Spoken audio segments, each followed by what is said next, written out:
নমস্কার দর্শক, আমি কৃষ্ণকান্ত সিনহা শিলচর আবার আপনাদের সবাইকে স্বাগত জানাই। ইম্পর্টেন্ট গুরুত্বপূর্ণ কয়েকটা খবর নিয়ে আসলাম, সঙ্গে থাকবেন। ভিডিওটা দেখার সঙ্গে সঙ্গে চটকা লাইক কমেন্ট করে শেয়ার করবেন যাতে সবার কাছে গুরুত্বপূর্ণ খবরটা পৌঁছে যাক। প্রথম এডিআরই পরীক্ষা যেগুলো আছে সেইগুলো নিয়ে আসামের মাননীয় মুখ্যমন্ত্রী ডক্টর হিমন্ত বিশ্ব শর্মা মহোদয়ের ঘোষণা, সেই ঘোষণাটা আপনারা শুনে নিন। এডিআরই পরীক্ষা শেষ হওয়ার পরে অনেক ছাত্রছাত্রীদের, অনেক শিক্ষার্থীদের মনে একটা প্রশ্ন থাকে যে আমরা তো পরীক্ষা ভালো দিয়েছি, কি আমরা সেই পরীক্ষা মতে কি আমরা কি সেটার রেজাল্ট পেয়েছি, এরকম প্রশ্ন থাকে। তো সেটার জন্য মুখ্যমন্ত্রী মহোদয় উনি চিন্তা করে উনি নতুন একটা সিস্টেম আনতে চলেছেন যে এডিআরই পরীক্ষা শেষ হওয়ার পর ওএমআর শিট যেটা থাকবে, সেই ওএমআর শিটটা যে সেই পরীক্ষার্থী দেখতে পারবে। তার জন্য কিন্তু লাগবে 50 টাকা। 50 টাকা দিয়ে পরীক্ষার্থী দেখতে পারবে বলে সেটা জানিয়ে দেওয়া হয়েছে। তো সুবিধা ওএমআর শিটের যে আনসারটা থাকবে সেটা সেবার যে ওয়েবসাইট, সেই ওয়েবসাইটে আপনাদের অনলাইন হবে 28 তারিখে। আনসার শিটটা সেটা অনলাইন হয়ে যাবে। 27 তারিখের পরে যারা সেই ইয়েটা নিতে চান, ওএমআর শিটটা নিতে চান, ওনারা নিতে পারবেন। সেবাতে ওনারা টাকা দিয়ে ওনারা নিতে পারবেন বলে মুখ্যমন্ত্রী জানিয়ে দিয়েছেন।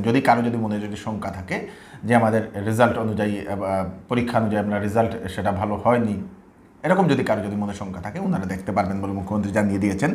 27 তারিখে তার জন্য সেই ওএমআর শিটের জন্য মানুষ আবেদন করতে পারবে। 28 তারিখে আনসার অনলাইনে ওনারা পেয়ে যাবেন। তো কিভাবে কি আবেদন প্রক্রিয়া হবে সেটা জানিয়ে দেবে। হয়তো অনলাইনেও হয়তো আবেদন প্রক্রিয়া করা যেতে পারে বলে এরকম অনুমান করা হচ্ছে। অনলাইনেও হতে পারে অথবা অফলাইনেও হতে পারে, সেটা অ্যানাউন্সমেন্ট আসার পরে সেটা আমরা জানবো। দর্শক, তো মোটামুটি আপনারা পরীক্ষা দেওয়ার পরে ওএমআর শিটটা আপনারা দেখতে পারবেন। ভিতরে ঢোকার সময় তাল্লাশি সবাইকে করতে লাগবে। পুরুষ যারা অফিসার্সরা থাকবেন, পুলিশ থাকবেন, ওনারা তালাশি করবেন। কিন্তু মহিলা প্রার্থীকে যদি তালাশি করতে হয় তাহলে আশাকর্মী, অঙ্গনওয়াড়ি কর্মী সামনে থাকবে মহিলা প্রার্থীদেরকে তালাশি করতে হলে বলে মুখ্যমন্ত্রী সেটা জানিয়ে দিয়েছেন। মানে এখন পরীক্ষার যে কেন্দ্রগুলোতে, সেই কেন্দ্রগুলোতে আশাকর্মী, অঙ্গনওয়াড়ি মহিলা কর্মী যারা আছেন ওনারা থাকবেন মহিলাদেরকে বা মেয়েদেরকে চেকিং করার জন্য। দর্শক, মুখ্যমন্ত্রী ডক্টর হিমন্ত বিশ্ব শর্মা মহোদয় ছাত্রছাত্রীদের জন্য আরেকটা অ্যানাউন্সমেন্ট করেছেন। ছাত্রীদের জন্য 6 অক্টোবর আসামের হাজার হাজার ছাত্রীরা লাভ করবেন নিযুত ময়নার ধন 6 অক্টোবরে ছাত্রীরা পাবেন বলে মুখ্যমন্ত্রী জানিয়ে দিয়েছেন। আপনারা সবাইকে পাঠিয়ে দেবেন। 25 সেপ্টেম্বর পর্যন্ত আসামের বিভিন্ন প্রান্তে বৃষ্টি হবে। বিভিন্ন জেলাতে ইয়েলো অ্যালার্ট জারি IMDর। ডিমা হাসাও, কাছাড় জেলাতেও প্রচণ্ড বৃষ্টি হওয়ার সম্ভাবনা বলে IMD সেটা সতর্কবার্তা জারি করে দিয়েছে। আমাদের এদিকে তো বৃষ্টি হচ্ছে, কিন্তু অন্যান্য জায়গাতে এখন প্রচণ্ড গরম। প্রচণ্ড গরমের কারণে দেরগাঁওয়ে একজন যুবকের প্রাণ চলে গেছে। ISBT বাস স্ট্যান্ড যেটা আছে, ASTC বাস স্ট্যান্ড, সেই ASTC বাস স্ট্যান্ডের পাশে হঠাৎ করে সেই যুবক বেহুশ হয়ে পড়ে প্রচণ্ড গরমের কারণে আসামের বিভিন্ন প্রান্তের যে স্কুলগুলো আছে, বিভিন্ন জেলার যে স্কুলগুলো, সেই স্কুলগুলোর সময় সেটা পরিবর্তন করে দেওয়া হয়েছে। দর্শকবৃন্দ, RRBতে রিক্রুটমেন্ট, রেলওয়ে রিক্রুটমেন্ট বোর্ড, সেটাতে রিক্রুটমেন্ট 3445টা আন্ডার গ্রাজুয়েট পোস্ট, যার লাস্ট ডেট হচ্ছে 20 অক্টোবর। 20 অক্টোবরে আপনারা আবেদন করতে পারবেন। নন টেকনিক্যাল পপুলার ক্যাটাগরিসে বিভিন্ন আছে, দর্শকবৃন্দ, ক্যাটাগরি আছে, আপনারা দেখে নেবেন। www.rrbcdg.gov.in এই ওয়েবসাইটে গেলে আপনারা ডিটেলস আপনারা দেখতে পারবেন। দেখে সব কিছুতে হলে আপনারা সেটা আবেদন করে নেবেন। এটা চিকিৎসা সংবাদ আমি আপনাদেরকে দিয়ে দিই। হায়দ্রাবাদের কন্টিনেন্টাল হাসপাতাল থেকে আগামী 25 সেপ্টেম্বর 2024 ইংরেজি বুধবার 2 জন সুপার স্পেশালিস্ট ডাক্তার শিলচরের প্রেমতলার কেয়ার প্লাস ক্লিনিকে রোগী দেখার জন্য আসছেন। একজন হচ্ছেন নিউরো সুপার স্পেশালিস্ট অর্থাৎ নার্ভ এবং ব্রেইন বিশেষজ্ঞ ডক্টর পবন কুমার, এবং অন্যজন হচ্ছেন super specialist urologist Sushant Kulkarni. Brain এবং নার্ভ সংক্রান্ত যে কোনো সমস্যা, যে কোনো রোগ, যে কোনো শারীরিক দুর্বলতা, চোখে হঠাৎ ঝাপসা দেখা, অনিদ্রা, বিভিন্ন ধরনের ব্যথা, ঘন ঘন মাথা ব্যথা, ঘাড়ের ব্যথা, কোমরের ব্যথা, হাত পা জ্বলন, শিরশিরানি, পার্কিনসন্স রোগ, ব্রেন স্ট্রোক, ব্রেন টিউমার, মৃগী রোগ, মস্তিষ্কে রক্ত জমে যাওয়া, স্পাইনাল কর্ড ডিসঅর্ডার, যে কোনো নার্ভ সংক্রান্ত সমস্যা হলে, ব্রেন সংক্রান্ত সমস্যা হলে সেই ডক্টর পবন কুমারের সঙ্গে আপনারা কনসাল্ট করে নিতে পারেন 25 সেপ্টেম্বরে। তাছাড়া কিডনিতে যদি পাথর, মূত্র এবং মূত্রনালী সংক্রান্ত যে কোনো সমস্যা, মূত্রতন্ত্রে ইনফেকশন, প্রস্রাবে রক্ত যাওয়া, প্রস্রাবে জ্বালাপোড়া, প্রস্রাব বন্ধ হয়ে যাওয়া, প্রস্রাবের রাস্তায় ব্লক হয়ে যাওয়া, প্রস্রাব কন্ট্রোল না থাকা, তলপটে ব্যথা, যৌন মিলনের সমস্যা, ব্লাডার এবং প্রোস্টেট গ্ল্যান্ডের সমস্যা, ওভারি সংক্রান্ত সমস্যা, তাছাড়া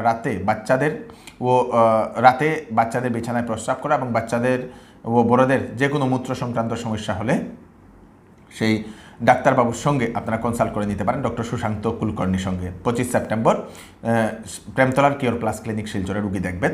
ফোন নাম্বার দুটো দিয়ে দেওয়া হয়েছে সিট বুক করার জন্য, 6900701891, আর একটা নম্বর হচ্ছে 03842356843, এই দুটা নম্বরে। দর্শকবৃন্দ, আপনারা কি বাইক কেনার জন্য প্ল্যান করছেন? তাহলে আপনাদের জন্য সুখবর। শিলচরের সোনাই রোডের হরিশ হন্ডা নিয়ে আসলো দুর্দান্ত অফার। দাম বাড়ার আগেই আপনারা এইবার খুব কম ডাউন পেমেন্টে আপনারা নিয়ে যেতে পারবেন বাইক। তার সঙ্গে সঙ্গে রয়েছে বিভিন্ন ধরনের আকর্ষণীয় উপহারও, সঙ্গে দুটো হেলমেট ফ্রি। মাত্র 1999 টাকা দিয়ে আপনারা বাইক নিয়ে যেতে পারবেন হন্ডা শোরুম থেকে। Mobile number 9854092624। শিলচরের ফাটক বাজারের চৌধুরী টেক্সটাইল পুজোর জন্য নিয়ে আসলো বাম্পার কালেকশন, সঙ্গে নিয়ে এসছে বাম্পার অফার। 5,000, 10,000, 15,000, 20,000 টাকার উপরে আপনারা কেনাকাটা করলে পাবেন আকর্ষণীয় উপহার। সমস্ত পরিবারের সদস্যর জন্য সম্পূর্ণ পুজোর জন্য কেনাকাটা করতে পারবেন। তাড়াতাড়ি তো চলে আসুন, দেরি না করে চৌধুরী টেক্সটাইল, ফাটক বাজার, গলি নম্বর 2। ফোন নম্বর হচ্ছে 038422234063। নিউ মা Lakshmi jewellers, NN Dutta road, Silchar. এইবার দুর্গাপুজো উপলক্ষে 2 অক্টোবর মহালয়ার দিনে বিশেষ অফার। দুপুর 12টা থেকে 5টা পর্যন্ত যে কোনো কেনাকাটা করলে কোনো ধরনের মজুরি লাগবে না। তাড়াতাড়ি দেরি না করে চলে আসুন নিউ মা লক্ষ্মী জুয়েলার্সে। আমাদের ঠিকানা হচ্ছে এনএন দত্ত রোড, শিলচর।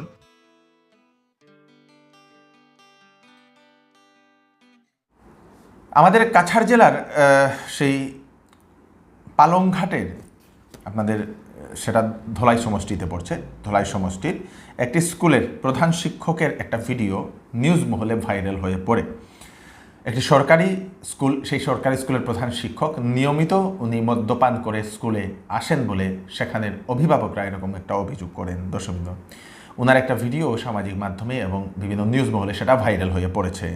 সেই প্রধান শিক্ষকের নাম হচ্ছে আলতাফ হোসেন। ওনার বিরুদ্ধে অনেক দিন ধরেই, অনেক আগে থেকেই গ্রামের মানুষেরা ওনাকে সেই মদ্যপান করে স্কুলে না আসার জন্য ওনারা বলেছেন, কিন্তু সেই প্রধান শিক্ষক মহোদয় সেটা কর্ণপাত করেননি বলে গ্রামের মানুষেরা এরকম অভিযোগ করছেন। দর্শকবৃন্দ, এবং নিয়মিত উনি এসে মদ্যপান করে স্কুলে এসে স্কুলের শ্রেণীকক্ষের ভিতরেই নাকি উনি লুটিয়ে পড়ে রইতেন, মানে ঘুমিয়ে পড়ে রইতেন বলে এরকম গ্রামের মানুষেরা এরকম অভিযোগ করেছেন।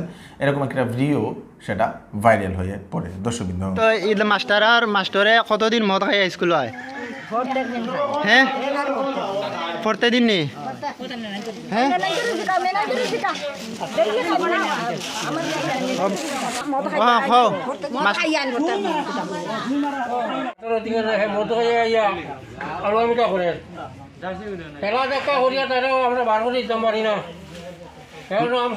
মাস্টারে কিনা কন্টিনিউ ওলা মদ খাই আইন, ব্যবহার বাচ্চাইন দলে ব্যবহার কিরকম করে? মদ আইয়া যেন হে চলে মানে আজ কতদিন থেকে? কয় বছর হইব?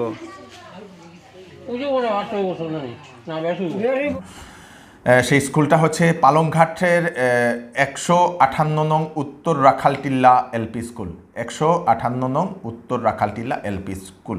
সেই স্কুলের হেডমাস্টারের বিরুদ্ধে গ্রামবাসীর এরকম অভিযোগ, সেটা সামাজিক মাধ্যমে বিভিন্ন নিউজ মহলে এখন ভাইরাল হয়ে পড়েছে। দর্শকবৃন্দ, ভারতে 3000 মেট্রিক টন ইলিশ পাঠাচ্ছে বাংলাদেশ।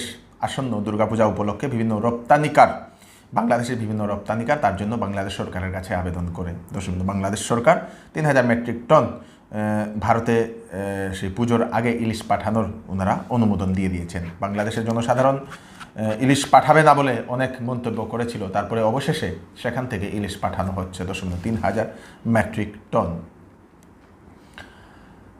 আগরতলা থেকে শিয়ালদামুখী কাঞ্চনজঙ্ঘা যে এক্সপ্রেস, সেই এক্সপ্রেসে মানে সেই ট্রেনে B1 কোচে হঠাৎ করে আগুন লাগার ঘটনায় আতঙ্কে যাত্রীরা ট্রেন থেকে তাড়াতাড়ি নেমে পড়েন। কোনো হতাহতের খবর নেই। তারপরে সেই আগুনটা নিভানো হয়েছে। বর্তমানে সেই ট্রেনটি লামডিং স্টেশনে আছে বলে সেটা জানা গেছে।